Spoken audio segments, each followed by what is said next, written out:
Hello everyone, welcome to Simplilearn's YouTube channel. Today we will be discussing about circular queue in data structure. But before we begin, let me tell you guys that we have daily updates on multiple technologies.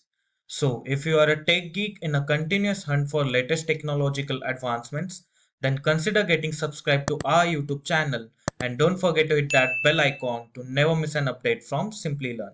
Now without any further ado, let's get started with the agenda for today's discussion. So at first, we'll discuss why the concept of circular queue was introduced. Followed by that, we will understand how we can represent a circular queue using an array and linked list. Advancing ahead, we'll deal with the implementation of a circular queue using array and linked list. And finally, we will cover the applications of a circular queue to understand its importance. I hope I made myself clear with the agenda. Now let's get started with our first topic, which is why the concept of circular queue was introduced. In our previous sessions of queue implementation, we discussed the challenge of memory wastage while operating on linear queue. And as per our previous discussions, we know that memory is a crucial resource that we should always be protecting. It's not that some amount of unused memory will be a real problem in today's modern day computers. It's just that while designing solutions and algorithms, we should always analyze and understand implication like memory usage as well as the time taken for execution.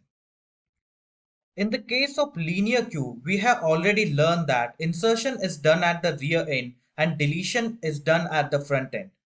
Initially, when the queue is empty, both of these pointers point to null memory space, that is -1 according to our convention. But as we keep adding elements into the queue, the rear pointer keeps incrementing until it reaches the max size of the queue. In this particular example of the queue, the new data element will be inserted after each incrementation of a rear pointer until the pointer reaches the end of a queue.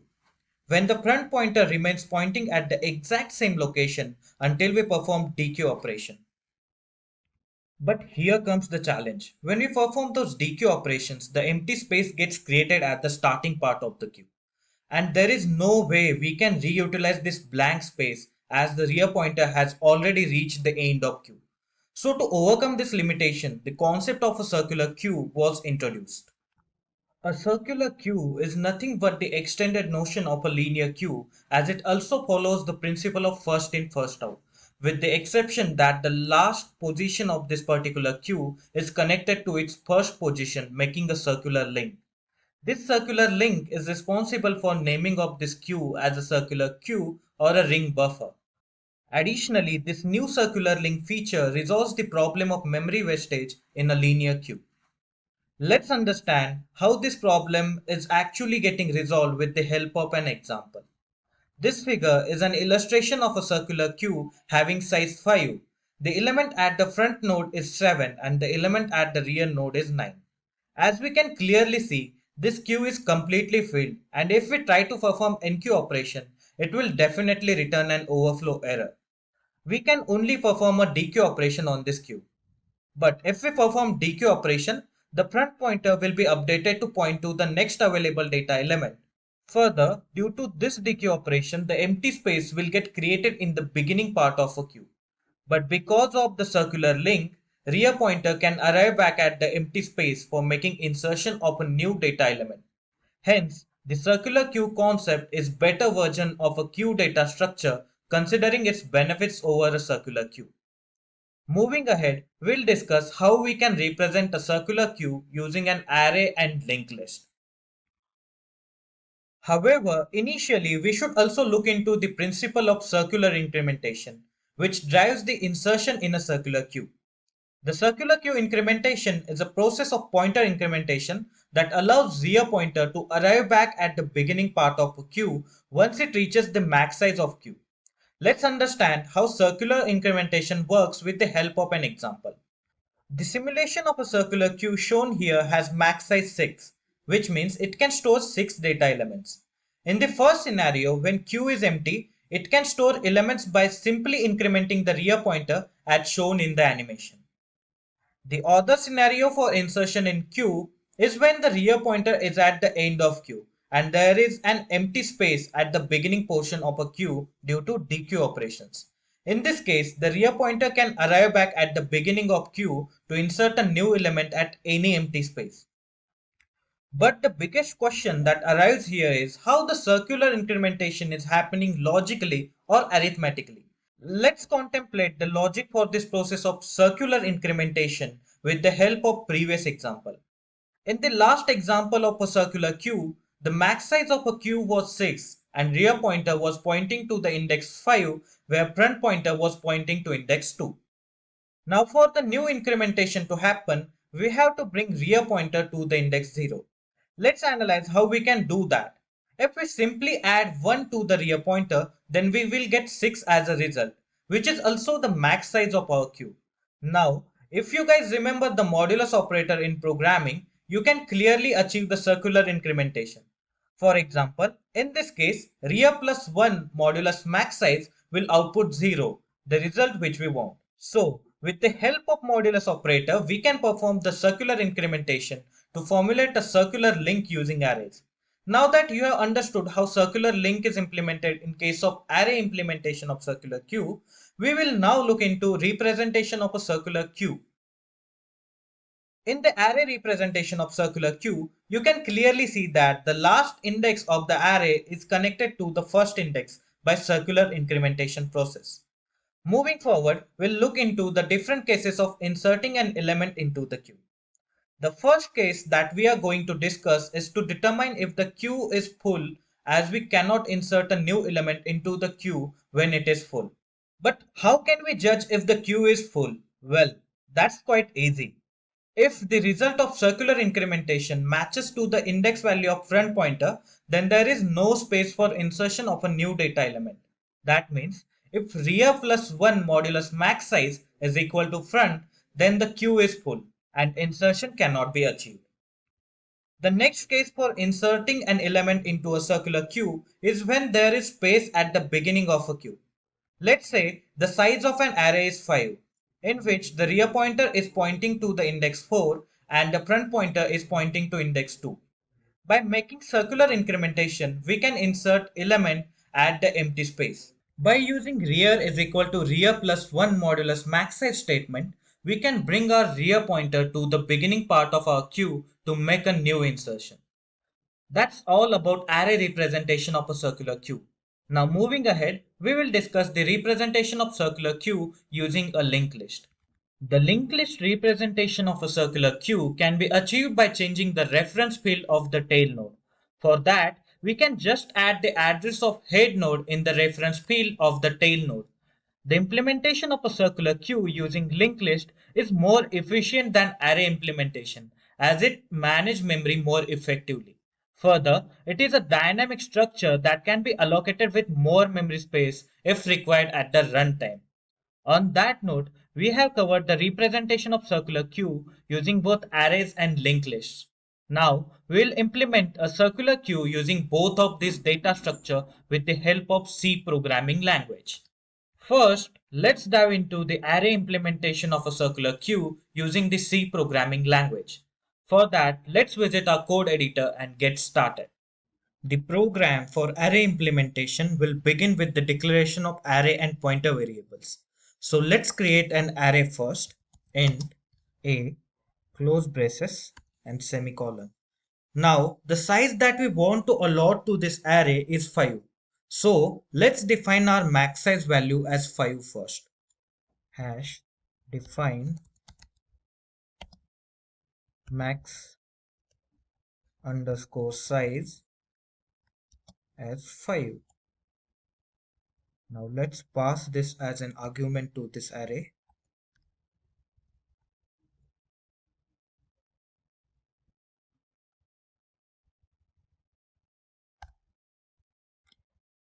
Now we will define the pointer variables as well.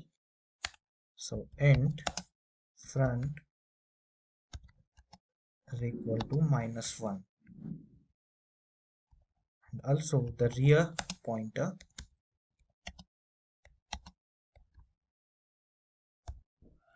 Okay, now we have successfully created our array and pointer variables. So after this, we'll begin with the implementation of circular queue operations. The first primary queue operation that allow us to manage data flow in a queue is enqueue. So we will create this function first, void enqueue, and we'll pass an argument variable x to insert an element. For implementing this operation, we have to check if the queue is empty. If a circular queue is empty, then we'll set both the front and rear pointer to 0 manually. For that, we'll write a statement if front is equal to -1 and rear is equal to -1, then set front equal to rear equal to 0. We have just written the condition for instance when the queue is empty. Next, we'll write the condition to check if the queue is full. So for that, we'll create else if condition, else if rear plus 1 modulus max underscore size is equal to front,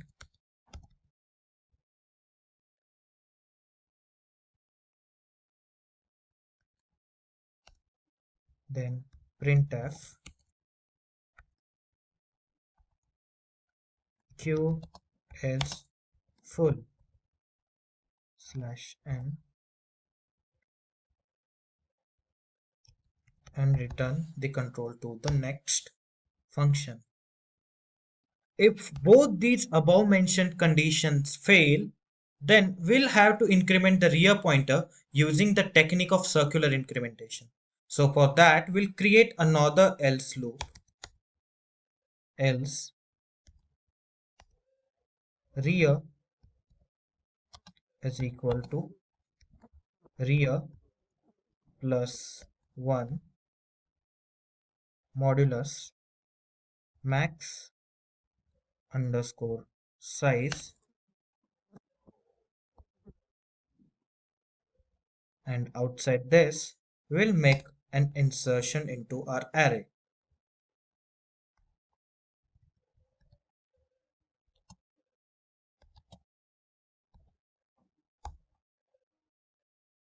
With this, we have successfully created our enqueue operation.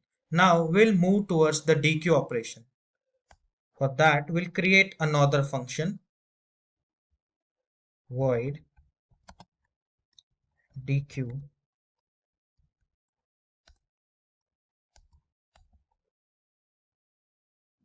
The dequeue operation is responsible for removing the element from the front node of a queue. Further, an element can only be deleted when there is at least an element to delete. So, first we'll have to check if our queue is empty or not. For that, we'll write a statement if front is equal to -1 and rear is equal to -1. Now inside this block will printf queue is empty and we cannot delete any element.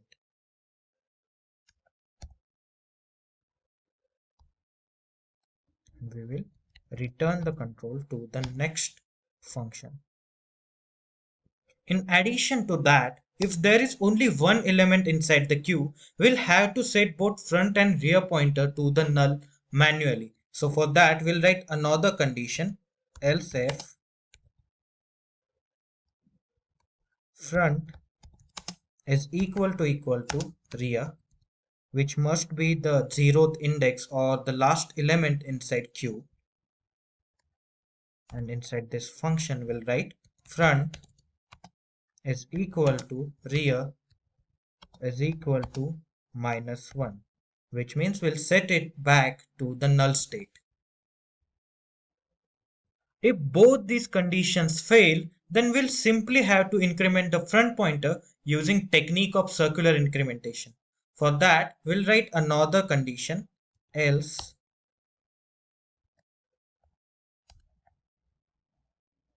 front is equal to front plus 1 under braces modulus max underscore size. With the help of these three conditions, we'll be able to delete element from our queue. Now, moving forward, we'll look into another operation, that is print function. So let's create a new function for that, void print.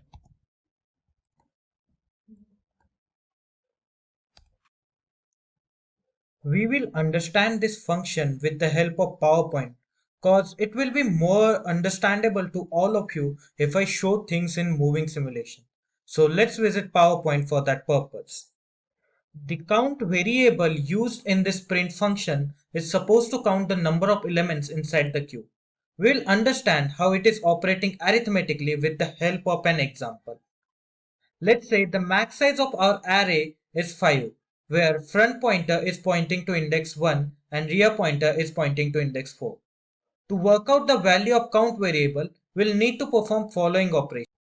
Rear plus max size minus front modulus max size plus 1 is equal to count.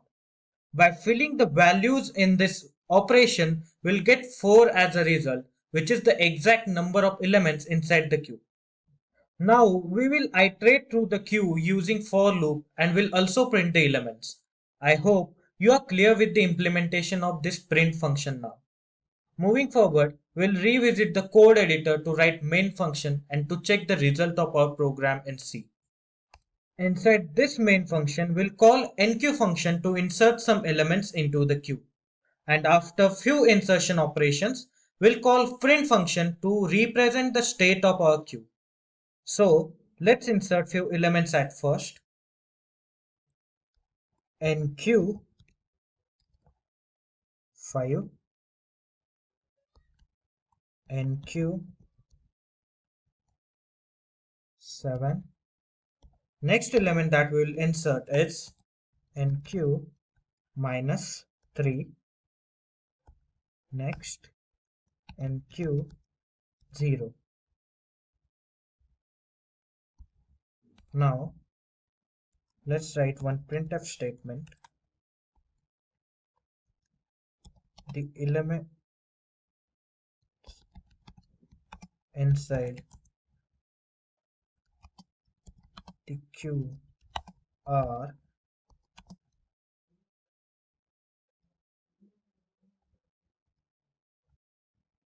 and in next line we'll return the state of queue using print function. Well, there is single mistake in this code here. We have written printf statement in uppercase, which is a case error in C programming. So we'll change it to the small p. Now we'll dequeue few elements to understand the operation of dequeue as well.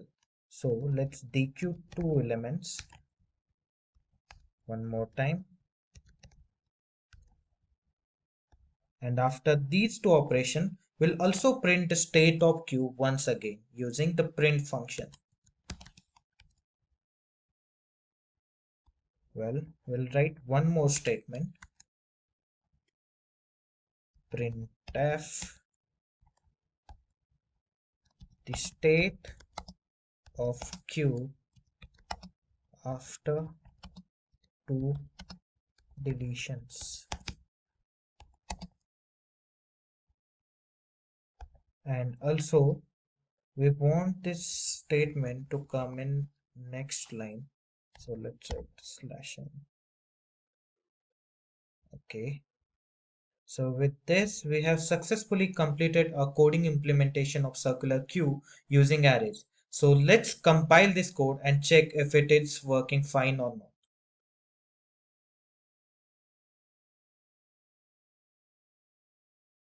Well, here is the output that we have got. The elements inside the queue are 5, 7, minus 3, 0. So let's check our order of insertion. So we include 5, 7, minus 3 and 0. And in similar order, the elements are inserted in our queue. Also, we deleted two elements from the front node, that is 5 and 7, which are also deleted here. With this, we can say that our code works fine. So let's move towards linked list implementation of circular queue. For linked list implementation of queue, first we'll need to create structure of a linked list and pointer variables. So first we'll create a structure for node struct node int data part and the address part.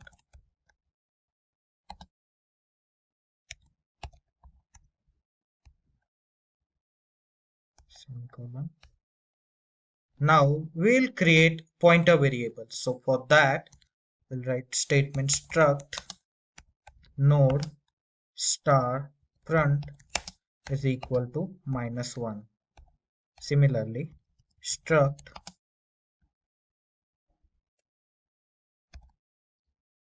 node star rear is equal to -1. After done with this pointer declaration, we'll begin with the implementation of queue operations. The first operation that we'll work on is enqueue operation. For that, let's create a new function void enqueue int x.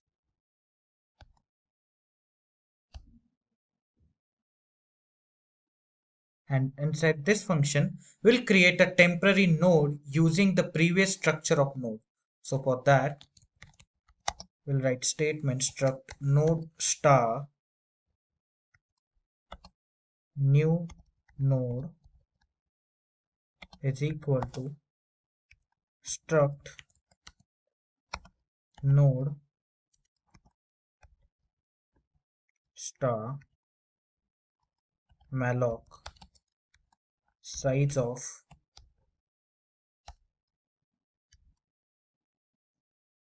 struct node. After creating a new node, now we will also insert values into both data and reference fields. Data will be the argument provided by the user and the reference field will be set to null initially.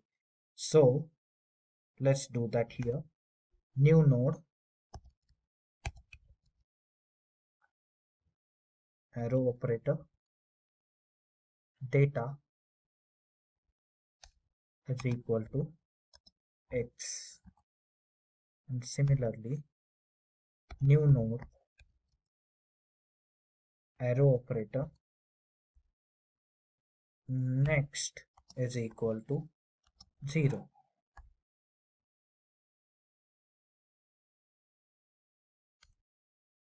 Now, there are two conditions for inserting a new node into the linked circular queue. In the first condition, we'll insert a new node into an empty queue. In this case, both the front and rear pointer must be null. So let's write a condition for that. If rear is equal to -1, then front is equal to rear is equal to new node, and rear dot next is equal to front.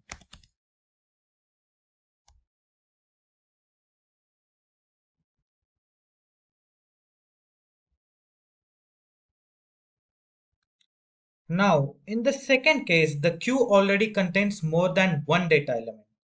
The condition rear is equal to minus 1 becomes false. In this scenario, we'll just update the rear pointer to point to the new node. For that, we'll create a else block, else rear dot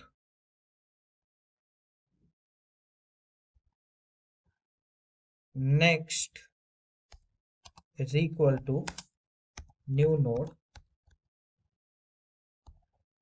and rear is equal to new node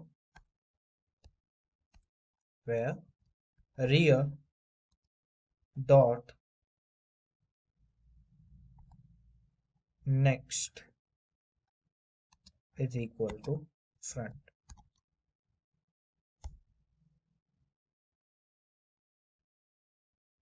With this, we have successfully implemented our enqueue function.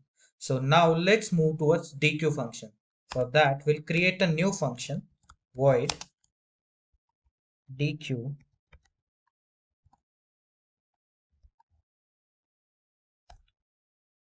and inside this function body, we'll also create new temporary pointer. So let's create that struct node star temp, and we'll set this temp is equal to front so that we can delete it from our queue. Next, we'll build a condition for deletion. The first condition that we'll check is if our queue is empty or not. For that, we'll write statement if front is equal to minus 1 and rear is equal to minus 1. If this condition becomes true, then we will printf queue is empty. Let's add slash in here so that it gets printed in next line and semicolon. Okay. Further, if there is only one element in the queue, then we'll set both front and rear pointer to the null manually. So for that purpose, we'll create another block, else if front is equal to rear, which will happen when there is only one element in our queue. And inside this condition, we'll put front is equal to rear is equal to minus 1, and we will free the temporary variable which is also storing the front pointer. Okay, now if both these above mentioned conditions fail, then we will update the value of front pointer to point to next node, and we'll also deallocate the memory of deleted node using free function. For that, we'll write another else condition, else front is equal to front arrow operator next and rear arrow operator next is equal to front, and we will free the pointer present at front node which we have previously stored in this temporary structure. With this, we have successfully implemented the dequeue operation. Now we'll work on the display function which will represent the state of our queue. For that, let's create new function void display, and inside this function we'll also create the temporary node struct node star temp is equal to front. And now let's write one printf statement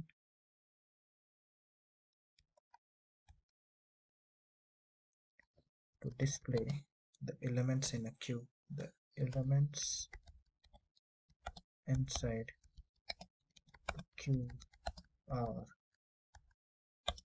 okay, semicolon. Now the first condition that we are supposed to check inside this function is if a queue is full or not. For that we'll write if statement if front is equal to -1, uh, and rear is equal to -1, then printf q is empty. Let's add slash n.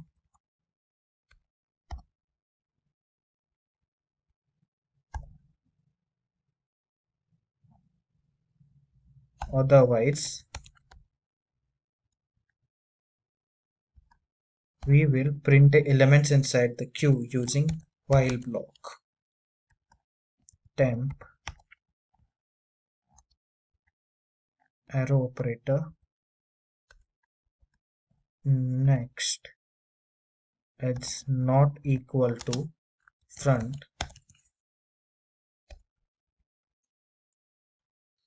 then print f modulus d, which is nothing but the data part of our temporary pointer, and again print f modulus d comma temp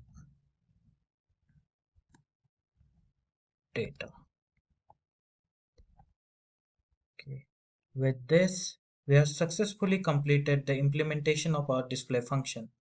Now next, we'll look into our driver method, that is main function. Inside this driver method, we'll call enqueue function to insert few elements. First we'll pass 5, then we'll insert -32, then 6, and we will enqueue 3 finally. Now let's print the state of queue using display function. Now after this we will dequeue few elements,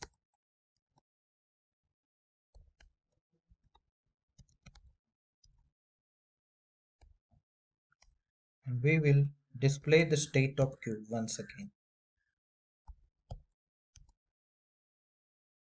But before this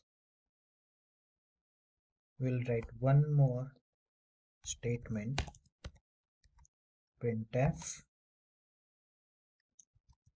the state of queue after deleting 2 elements.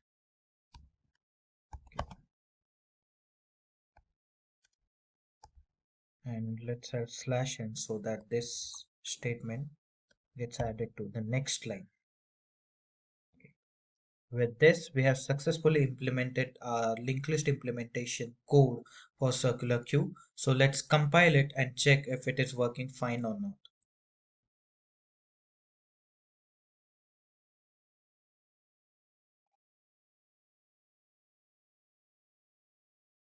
Okay, there are few.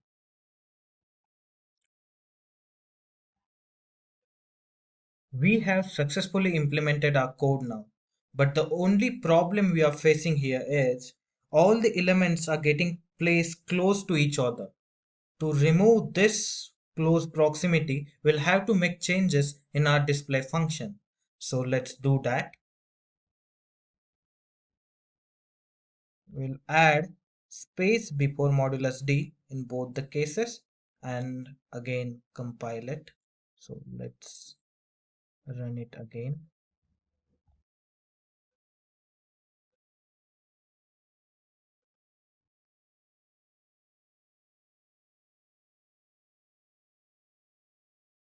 Okay, so now our output looks fine, right? The elements inside the queue are 5, minus 32, 6 and 3, and after deleting first two elements that are front elements, we will remain with 6 and 3.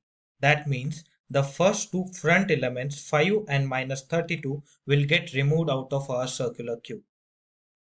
Okay, so we have finished the circular queue implementation using linked list as well. So let's move back to our PowerPoint presentation. The last topic that we have on our agenda is applications of a circular queue. So let's deal with this topic to understand the importance of circular queue. The first application of a circular queue that we are going to discuss about is data buffer. After that, we'll discover CPU scheduling algorithms and computer controlled traffic light systems.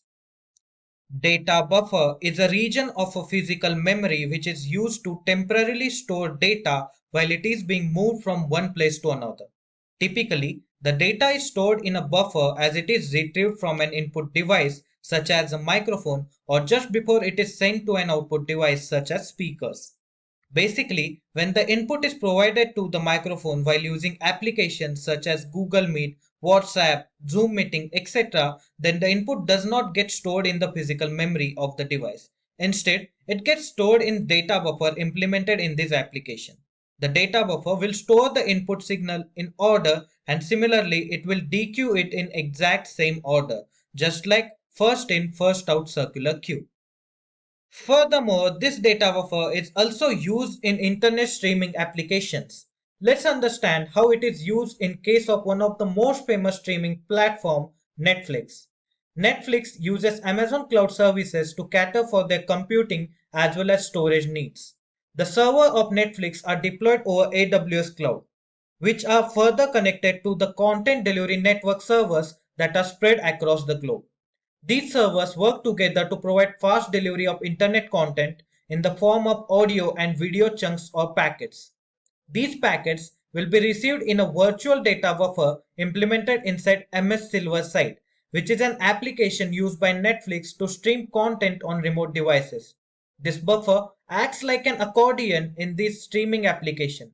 It gets filled when packets are being delivered at a rate that exceeds the video stream data rate and empties when the packets are not being delivered fast enough. The next application of a circular queue is a ready queue in CPU scheduling algorithms. CPU scheduling determines which process will own CPU for execution, while other processes are on hold. The main task of CPU scheduling is to ensure that whenever the CPU remains idle, the OS at least selects one of the processes available in ready queue for execution. The algorithm named round robin uses a circular queue to implement the ready queue state. The ready queue stores all the processes that are available for resource allocation having their own burst time. The burst time is the time that processes need to hold the CPU for their execution. But in this algorithm, the CPU has assigned with timestamp of 2 microseconds. This timestamp is the actual period for which the processes can hold the CPU for execution. So for example, the first process P1 had a burst time of 4 microseconds, but it can only access the CPU for 2 microseconds due to its timestamp. So this process will again re-enter the queue at the rear end. Further, the empty space created at the beginning of ready queue will be managed by the process of circular incrementation. This is the advantage of implementing ready queue using a circular queue. The next application is computer control traffic system. The circular queues are used in these systems to activate the signal lights for constant intervals of time. The computer system used for traffic light control stores a circular queue containing the commands to lit the traffic lights. These commands will be activated for a certain amount of time and will be reinserted at the rear end of a queue. This process is an example of circular FIFO principle, which is followed in insertion and deletion for circular queue. So with this, we came to the end of this video. I hope this video was informative and exciting. If you have any queries regarding the topics covered in this video, then let us know in comment section below. Our team of experts will be happy to resolve all your queries. Thank you so much for watching this video and stay tuned to Simplilearn for more such technical videos. Hi there, if you like this video, subscribe to the Simplilearn YouTube channel and click here to watch similar videos. To nerd up and get certified, click here.